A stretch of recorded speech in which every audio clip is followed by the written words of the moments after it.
इतना आसक्त था कि मृत्यु आ गई उस समय भी उसकी मति कहाँ लगी हुई थी कि मेरा बेटा कहाँ है। उसकी तोतली भाषा सुनने को इच्छा हो रही है, उसको देखने की, कहाँ बैठा हुआ है। वो थोड़ी दूर पे बैठा था बालक। उस समय मृत्यु काल में भी उसकी चेतना वहीं लगी थी। तो यही शास्त्र कहते हैं, बार बार भगवान के भगवत गीता में कहते हैं 8वें अध्याय में, कि जो जीवन में हमने आचरण किया है वही हमें मृत्यु के समय याद आएगा। ऐसा नहीं होगा आपने जीवन भर पाप किए हैं और अंतिम समय में आप सोच रहे हो कि हम भगवान को याद कर लेंगे। ऐसा नहीं होने वाला, ठीक है।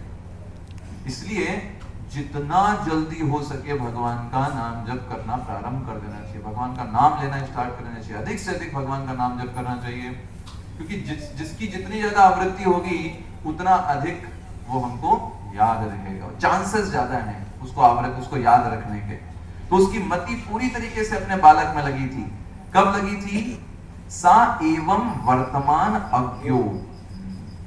वो जो जीवित व्यक्ति था जिस समय, इतना मूर्ख था कि मृत्यु काल उपस्थित है, मृत्यु का समय आ गया, जीवन का अंत आ गया, लेकिन उस समय भी उसकी पूरी मति सिर्फ कहां लगी हुई है? अपने बेटे में।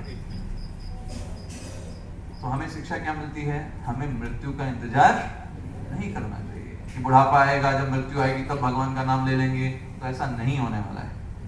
खास करके वो लोग जो भक्ति में काफी समय के बाद जुड़े हैं, काफी समय के बाद मतलब उनका जीवन बीत गया है बहुत ज्यादा, तब भक्ति में जुड़े हैं, ऐसे लोगों को तो और सतर्क रहना चाहिए। तो पूरा घंटी बज चुकी है, 50 वर्ष पूरे हो गए। 50 वर्ष के बाद का मतलब होता है लाइट जलती रहती है। ऑपरेशन थिएटर के बाद वैसा समझिए वो लाइट जल रही है, कभी भी बुझ जाएगी वो। तो वो तैयार रहना चाहिए एकदम, इतना मेहनत करनी चाहिए भगवान की भक्ति करने में, एकदम है ना, जोर लगा के भक्ति करनी चाहिए। अगर जीवन के अंत बाद के समय में जुड़े हैं, पहले का समय ऐसे ही चला गया, बाद में जो पहले भी जुड़े हैं उनको भी सतर्क करना चाहिए कि ऐसा नहीं है कि 50 वर्ष के बाद ही मृत्यु होगी। मृत्यु तो कभी भी किसी की भी हो सकती है। तो इसलिए सावधान रहना चाहिए, हमें मृत्यु का वेट नहीं करना चाहिए। यहाँ पर जो मृत्यु काल आया है, तो मृत्यु किसकी होती है? किसकी होती है? शरीर की। शरीर तो पहले से मरा हुआ है। अभी देखिए, आप उंगली को काट दीजिए यहाँ से, है ना, ये सड़ जाएगी, तो पहले से मरा हुआ है। तो शरीर की तो मृत्यु तो हमेशा है, वो तो पहले से मरा हुआ है। तो शरीर की मृत्यु नहीं।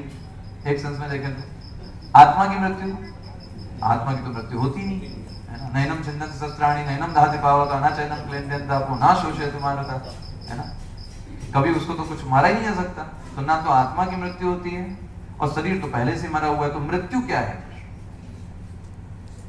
मृत्यु के बारे में शास्त्र कहते हैं, मृत्यु एक ऐसी अवस्था है जिसमें आत्मा को शरीर से अलग किया जाता है। और दैट से शरीर तो पहले से ही मरा हुआ था, ठीक है, वो तो आप अंदर हैं इसलिए चलता फिरता हुआ दिखाई देता है। जैसे कार है, कार चलती फिरती दिखाई दे रही है, तो कार में जीवन थोड़ा ना है, उसके अंदर जो ड्राइवर बैठा है इसलिए चल रही है।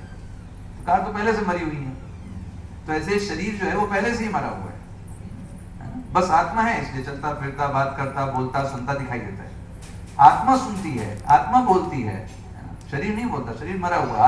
ये शरीर जो है सिर्फ एक यंत्र है आत्मा के लिए।